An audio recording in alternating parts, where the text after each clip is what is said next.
I am happy to join with you today in what will go down in history as the greatest demonstration for freedom in the history of our nation.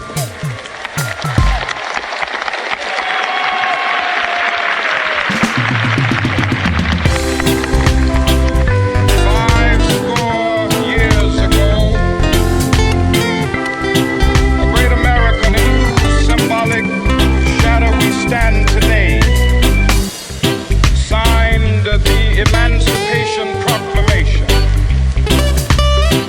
This momentous decree came as a great beacon light of hope to millions of Negro slaves who had been seared in the flames of withering injustice.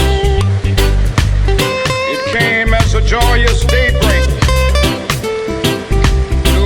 the long night of their captivity.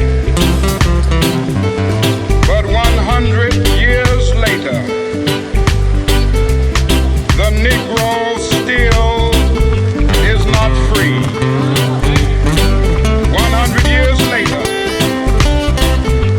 the life of the Negro is still sadly crippled by the manacles of segregation and the chains of discrimination.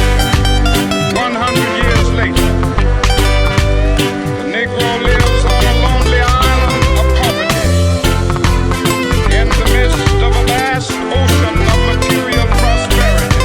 100 years later, the Negro is still languished in the corners of American society and finds himself in exile in his own land. So we've come here today to dramatize a shameful condition. In a sense, we've come to our nation's capital to cash a check. When the architects of our republic wrote the magnificent words of the Constitution and the Declaration of